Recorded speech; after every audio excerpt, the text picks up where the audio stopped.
Roving টেলসে তোমাদের সকলে স্বাগত। প্রেমেন্দ্র মিত্র কল্লোল যুগের একজন বহুমুখী প্রতিভার অধিকারী। তিনি একাধারে কবি, ছোট গল্পকার, ঔপন্যাসিক এবং চিত্র পরিচালক। বাংলা সাহিত্যে তার সৃষ্ট জনপ্রিয় চরিত্রগুলির মধ্যে ঘনাদা, পরাশর বর্মা অন্যতম। প্রেমেন্দ্র মিত্র প্রথম বাঙালি সাহিত্যিক যিনি নিয়মিত কল্পবিজ্ঞান বা বিজ্ঞানভিত্তিক গল্প উপন্যাস রচনা করেন। আজ তোমাদের জন্য প্রেমেন্দ্র মিত্রের একটি ভৌতিক গল্প, কলকাতার গলিতে। প্রধান চরিত্রে বিশ্বনাথ ও অবিনাশ। শুরু হচ্ছে আজকের গল্প, কলকাতার গলিতে।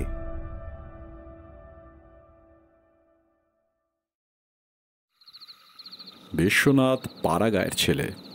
ঘুটঘুটে অন্ধকারে দুপুর রাত্রে বাঁশবনের ভেতর দিয়ে সে 3 ক্রোশ অনায়াসে বেরিয়ে আসতে পারে। অমাবস্যায় গ্রামের সীমানার শ্মশান থেকে মরা পড়ানোর কাঠ সে যে কতবার বাজি ধরে নিয়ে এসছে, কিন্তু ভয় তার শুধু কলকাতা শহরকে, যেখানে দুপা এগোতে হলে মানুষের গায়ের ধাক্কা লাগে ইলেকট্রিক আর গ্যাস লাইটের কল্যাণে, যেখানে দিন কি রাত চেনবার জো নেই বললেই হয়। সেইখানে এক রাতে সে যা বিপদে পড়েছিল। বিশ্বনাথ বলে, না, কলকাতা শহরে সন্ধ্যার পর বেরোনো নিরাপদ নয়। আমরা হেসে উঠলে বলে, না হে না, চৌরঙ্গি সেন্ট্রাল অ্যাভিনিউর কথা বলছি না। কলকাতাটা আগাগোড়া চৌরঙ্গি নয়। শোন তাহলে। সেবার গায়ের লাইব্রেরির জন্য বই কিনতে কলকাতা গিয়েছিলাম। ভেবেছিলাম একদিন থেকেই বইপত্র সব কিনে রাত্রের ট্রেনে বাড়ি চলে আসব। কিন্তু কলকাতায় গেলে নতুন বায়োস্কোপ থিয়েটার না দেখে কেমন করে ফেরা যায়। প্রথম দিনটা তাতেই কেটে গেল। দ্বিতীয় দিনে কলেজ স্ট্রিট গিয়ে বইটই সব কিনে ফেললাম। সঙ্গে বিছানাপত্রের বা তিরঙ্গ বাক্সের ঝঞ্ঝাট ছিল না, শুধু একটা সুটকেস। তাতে বইগুলো ভরে একেবারে সোজা শিয়ালদা স্টেশনে গিয়ে উঠলেই হতো। কিন্তু হঠাৎ কি খেয়াল হলো, একবার অবিনাশের সঙ্গে দেখাই করে যাই। অবিনাশ আমাদের গ্রামের ছেলে। স্কুলে আমার সঙ্গেই পড়াশোনা করেছে। কলেজেও কয়েক বছর আমরা একসঙ্গে পড়েছিলাম। অবিনাশ বেশি দিন অবশ্য কলেজে থাকেনি। অত্যন্ত খেয়ালি ছেলে। কোনো কাজে বেশি দিন লেগে থাকার মতো ধৈর্য তার ছিল না। ছেলেবেলা থেকেই কেমন যেন তার উড়ু উড়ু ভাব। বাড়ি থেকে যে কতবার সে ছেলেবেলায় পালিয়ে গেছে তার ঠিক ঠিকানা নেই। বড় হয়েও তার সে স্বভাব কাটেনি। কথা নেই, বার্তা নেই। হঠাৎ একদিন হয়তো আমরা শুনলাম অবিনাশ হেঁটে সেতুবন্ধ যাবার জন্য বেরিয়ে পড়েছে। তারপর হয়তো 2 মাস আর দেখা নেই। আমরা কোনো রকমে প্রক্সি দিয়ে হয়তো সেবার তার কলেজের খাতার কামাইয়ের সংখ্যা কমিয়ে রাখলাম। কিন্তু এমন করে কতদিন রাখা যায়? বছরের শেষে এক্সামিনেশনের সময় দেখা গেল অবিনাশ আমাদের প্রক্সি দেওয়া সত্ত্বেও কলেজে এত কম দিন এসেছে যে তার পরীক্ষা দেওয়ার অনুমতি পাওয়া অসম্ভব। আমরা দুঃখিত হলাম। ছেলেটাও এত আমোদে মিশুকে ছিল যে আমরা সবাই তাকে ভালোবাসতাম। কিন্তু অবিনাশে যেন ফুর্তিই হলো। বললে, তবে আর কি ভাই, বর্মটা একবার ঘুরেই আসি। তারপর অবিনাশের আর দেখা নেই। আমাদের চেয়ে তার ধাতই ছিল আলাদা। পৃথিবী যে মস্ত বড়, এই আনন্দেই তার মন ভরপুর হয়ে থাকত। পৃথিবীর এই বিশালতাকে দেশে দেশে নতুন পথে ঘুরে ঘুরে উপভোগ করে তার আশা আর মিটতেই চাইত না।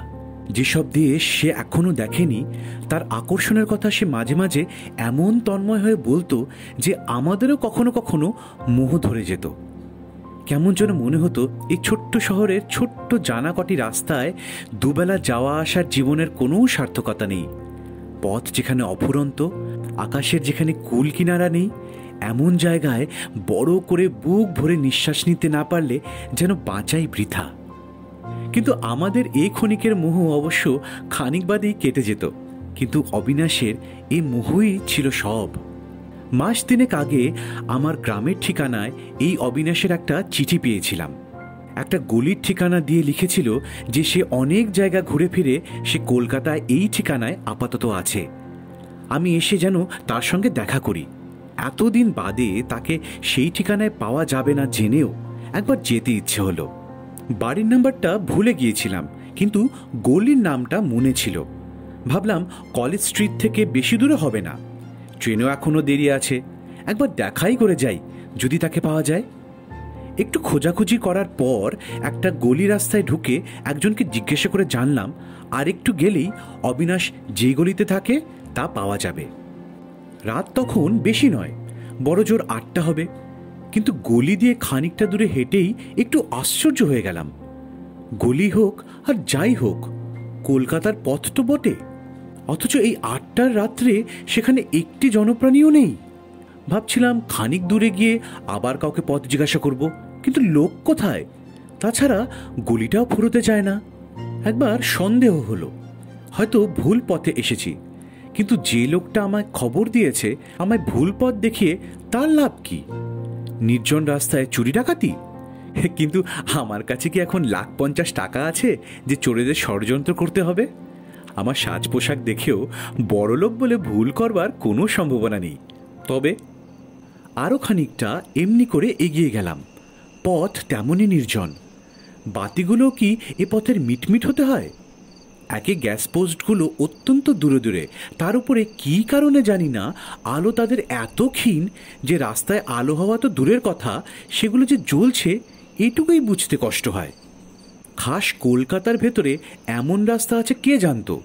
দুপাশের বাড়িগুলো যেন মান্ধাতার আমলের তৈরি। কোনো রকমে হাড় বেরোনো ইট কাঠের জীর্ণ দেয়ালগুলো দাঁড়িয়ে আছে। না আছে কোনো বাড়িতে একটা আলো, না জনমানুষের একটু শব্দ। সে রাস্তার পাশে সারের পর সার পোড়ো বাড়ির মতো সব খাঁ খাঁ করছে। ক্রমশ মনে হলো একটা কেমন যেন ভ্যাপসা গন্ধ নাকে আসছে। বহুদিন আলো বাতাস যেখানে ঢোকেনি, মানুষের বাস যেখানে বহুদিন ধরে নেই, এমনি ঘরে ঢুকলে যেমন গন্ধ পাওয়া যায়, গলিটায় ঠিক সেরকমই একটা গন্ধ পাচ্ছিলাম। লোকটা বলেছিল কিছু দূর গেলেই ডাইনে গলি পাওয়া যাবে, কিন্তু জনমানুষহীন জীর্ণ বাড়ির সারের ভেতর ডাইনে বায়ে কোথাও কোনো পথ নেই। সামনের পথও খানিক দূরে গিয়ে দেখলাম বন্ধ। যে পথে ঢুকেছি গলিটার ওই একটি মাত্র তাহলে বেরোবার রাস্তা। আশ্চর্য ব্যাপার, লোকটা মিছিমিছি আমায় ভুল পথ দেখালো কেন? সেখান থেকে ফিরলাম। গলিটা যেন আরো অন্ধকার মনে হচ্ছিল। এতক্ষণ যে গ্যাসগুলো মিটমিট করে জ্বলছিল তারই কটা একেবারে নিভে গেছে দেখলাম। মনে হলো এই গলি থেকে বেরোতে পারলে বাঁচি। ভীতু আমি নই, কিন্তু কলকাতা শহরের ভেতরে এমন অভাবনীয় ব্যাপার দেখে গাটা কেমন ছমছম করছিল। সবে তো প্রথম রাত। কলকাতা শহরের সমস্ত রাস্তা এখন লোকজনে, গাড়ি ঘোড়ায়, মানুষের শব্দে গমগম করছে, অথচ এই পথটা কেমন করে এখন নির্জন নিস্তব্ধ হয়ে গেল। মনে হলো আমি যেন বহুকালে প্রাচীন একটা শহরে এসে পড়েছি। সে শহরের লোকজন বহুকাল আগে বাড়ি ঘর ছেড়ে পালিয়ে গেছে। কত বছর যে মানুষের পা সে শহরে পড়েনি কেউ জানে না। আমি যেন প্রথম সে শহরের নিস্তব্ধতা ভাঙলাম। আমার নিজের পায়ের শব্দ ছাড়া আর কোনো শব্দ কোথাও নেই। সে শব্দ অদ্ভুতভাবে নির্জন অন্ধকার বাড়িগুলোর দেয়ালে প্রতিধ্বনিত হচ্ছিল। আমার চোখের উপরেই কটা রাস্তার বাতি দপদপ করে নিভে গেল। ভ্যাপসা গন্ধটা ক্রমশ যেন বেড়ে গিয়ে অসহ্য মনে হচ্ছিল। না, এই গলি থেকে যত তাড়াতাড়ি বেরোতে পারবো ততই মঙ্গল। কাজ নেই আমার অবিনাশের খোঁজ করে, পরে একদিন আবার আসলেই হবে। খানিক দূরে গিয়ে স্তম্ভিত হয়ে দাঁড়িয়ে পড়লাম। এদিকেও গলির পথ বন্ধ, কিন্তু তা কেমন করে হতে পারে? আমি একটা পথে যে গলিতে ঢুকেছি এ বিষয়ে কোনো সন্দেহ নেই। এ গলি দিয়ে এগোবার সময় আশেপাশে কোনো পথই দেখতে পাইনি, তাহলে গলির দুমুখ বন্ধ কেমন করে হয়? ভাবলাম হয়তো আরও একটা পথ ছিল, যাবার সময় আমার দৃষ্টি কোনো রকমে এড়িয়ে গেছে। এখন আসবার সময় ভুল করে সেইটাতে ঢুকে পড়েছি। সেইটার মুখ এখানে বন্ধ, কিন্তু এরকম ভুলই বা হবে কেমন করে? আমি অন্যমনস্ক হয়ে তো ছিলাম না, আগাগোড়াই তো সজাগ হয়ে চলেছি। রাস্তায় লোক না থাক, একটা বাড়িতে যদি একটা আলো দেখা যেত, না হয় ডেকেই জিজ্ঞাসা করতাম। যাই হোক, এখানে দাঁড়িয়ে থেকে কোনো লাভ নেই জেনে আমি আবার ফিরলাম। আবার সেই নির্জন অন্ধকার গলি দিয়ে শুধু নিজের পায়ের শব্দ শুনতে শুনতে এগিয়ে চললাম। গলিটা যেন ক্রমশ দীর্ঘই হয়ে চলেছে। আমার অজান্তেই কে যেন ইতিমধ্যে সেটা বাড়িয়ে আরো লম্বা করে দিয়েছে। এবারেও যেন দেখলাম গলির মুখ বন্ধ। তখন সত্যি বুকের ভেতরটা কেমন করে উঠল। একে আমরা পাড়া গায়ের লোক, ফাঁকা আকাশ ফাঁকা মাঠের মধ্যে মানুষ হয়েছি, শহরে এলে এমনি আমাদের হাঁপ ধরে।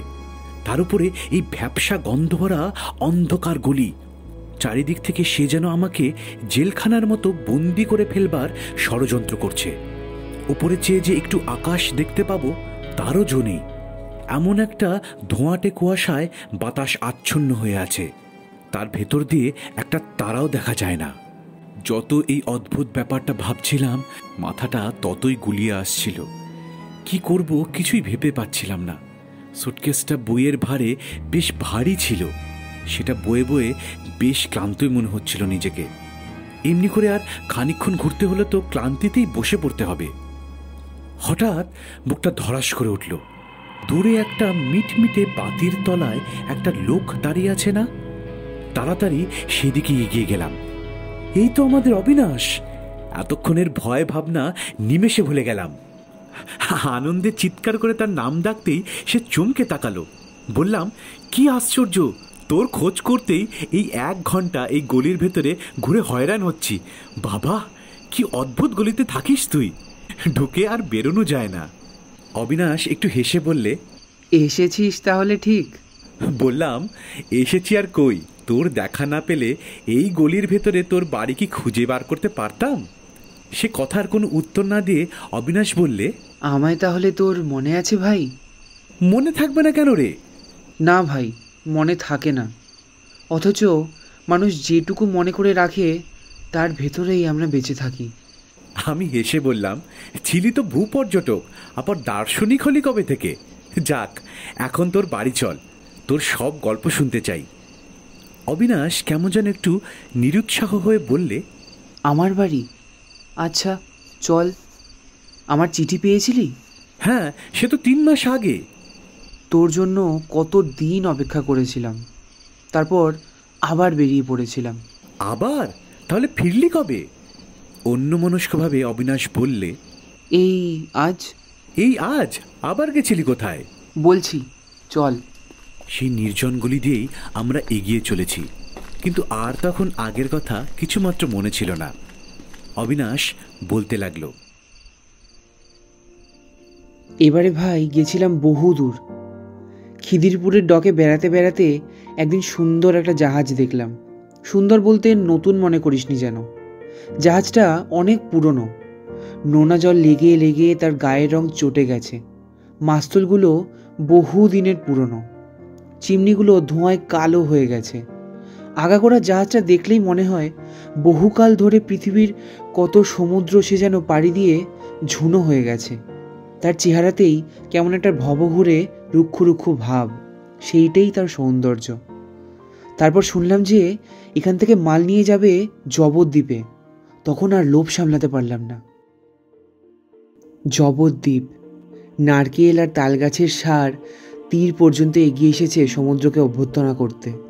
বাতাস আর জঙ্গলে মশলা গাছের গন্ধ, তার উপর গভীর বনের মাঝে তার বড়বুদুর। একেবারে মেতে উঠলাম। যেমন করেই হোক যেতেই হবে জাহাজে। জাহাজের ভাড়া দেওয়ার মতন পয়সা নেই। অনেক কষ্টে জাহাজের হেড খালাসিকে খোঁজ করে তার সঙ্গে ভাব জমিয়ে তাকে কিছু ঘুষ দিয়ে লুকিয়ে যাওয়ার বন্দোবস্ত করলাম। জাহাজের একধারে বিপদের সময় ব্যবহার করার জন্য ছোট তেরপল ঢাকা বোট টাঙানো থাকে। ঠিক হলো তারই একটির ভেতর আমি থাকবো, তাহলে কেউ টের পাবে না। খালাসি কোনো এক সময় লুকিয়ে এসে আমার খাবার দিয়ে যাবে। গভীর রাতে জাহাজে চড়ে সেই বোটের ভিতরে গিয়ে হেড খালাসির নির্দেশ মতো লুকিয়ে রইলাম। ভোর হবার আগে জাহাজ ছেড়ে দিল। তারপর কদিন কি অদ্ভুতভাবেই না কাটিয়েছি। সারাদিন জাহাজের ভেতর লুকিয়ে থাকি, তেরপল একটু ফাঁক করে আকাশ দেখি আর জাহাজের শব্দ শুনি। গভীর রাতে যখন সব নির্জন হয়ে যায়, জাহাজের খোলে কজন ইঞ্জিনিয়ার আর ফায়ারম্যান আর উপরে হাল ঘোরাবার হুইলে একজন নাবিক ছাড়া আর কেউ থাকে না, তখন একবার করে বেরিয়ে নির্জন ডেকের একটি কোণে রেলিং ধরে দাঁড়াই। এমনি করে কদিন বাদে জাভায় এসে পৌঁছলাম। আগে ঠিক ছিল সবাই নেমে গেলে কোনো এক সময় হেড খালাসি আমার নামার ব্যবস্থা করে দেবে। কিন্তু বন্দরে জাহাজ ফেরবার আগের রাত্রে সে আমায় এসে জানিয়ে গেল যে তা হওয়ার উপায় নেই। এখানে মাল নামানো হলেই জাহাজটাকে শটান ড্রাই ডকে রং করবার জন্য পাঠানো হবে, ঠিক আছে, সুতরাং সেভাবে নামা যাবে না। খালাসি বললে, উপায় আছে। সবাই যখন জাহাজে ফেরবার সময় সেই কাজে ব্যস্ত থাকবে, তখন যদি আমি জাহাজ থেকে জলে পড়ে একটুখানি সাঁতরে যেতে পারি তাহলেই হয়। তাতেই রাজি হলাম। জাহাজ জেটিতে লাগবার আয়োজন চলছে। এমন সময় সন্তর্পণে আমি বোটের ঢাকনি সরিয়ে নেমে পড়লাম। পুঁটলিটা আমার পিঠে বাঁধাই ছিল। রেলিংয়ের ধারে গিয়ে জেটির উল্টো দিকে ঝাঁপ দিতে আর কতক্ষণ, কেউ দেখতেও পেল না। ঝাঁপ দিয়ে পড়লাম ঠিক, কিন্তু সেই মুহূর্তে জাহাজটা জেটিতে ফেরবার জন্য পাশে সরতে আরম্ভ করলো। জাহাজের বিশাল প্যাডেলের ঘায়ে জল তোলপাড় হয়ে উঠল। কি ভীষণ তার টান! প্রাণপণেও সে টান আমি ছাড়িয়ে আসতে পারলাম না। সেই ঘূর্ণমান ভয়ঙ্কর প্যাডেলের দিকে তলিয়ে গেলাম। আমি শিউরে উঠে বললাম, তারপর সেই প্যাডেলের ঘা কি ভয়ঙ্কর লেগেছে দেখবি। সামনের একটা গ্যাস বাতি তখনও জ্বলছিল। অবিনাশ তার জামাটা তুলে দেখালে। এ কি, জামার নিচে যে কিছুই নেই, একেবারে ফাঁকা, শূন্য। ভালো করে আবার চেয়ে দেখলাম, দেহ নেই, কিছু নেই। ওধারের গ্যাস পোস্টটা সে জামার তলা দিয়ে স্পষ্ট দেখা যাচ্ছে। ওপরের দিকে চাইলাম, সেখানে অবিনাশের মাথা নেই, শূন্য, শূন্য, সব শূন্য। অস্ফুট চিৎকার করে সুটকেস হাতে আমি দৌড়তে শুরু করলাম, কিন্তু কোথায় যাব? যেদিকে যাই নির্জন গলির মুখ বন্ধ। চিৎকার করে একটা পোড়ো বাড়ির দরজায় ঘা দিলাম। তার ভেতরের দরজা জানলাগুলো পর্যন্ত সে আঘাতে প্রতিধ্বনিতে ঝনঝন করে উঠল, কিন্তু কারোর সাড়া নেই। অন্ধকার গলি মনে হলো আমার চারিধারে সংকীর্ণ হয়ে আসছে, অসহ্য তার ভ্যাপসা গন্ধ। তারপরে আমার আর মনে নেই।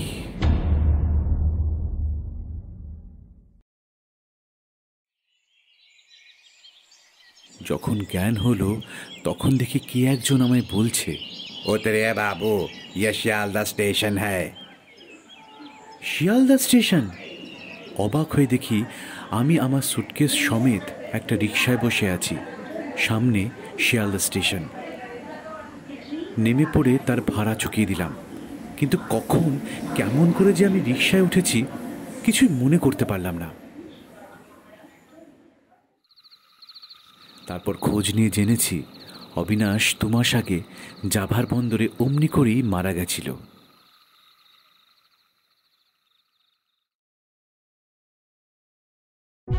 শেষ হলো আজকের গল্প কলকাতার গলিতে।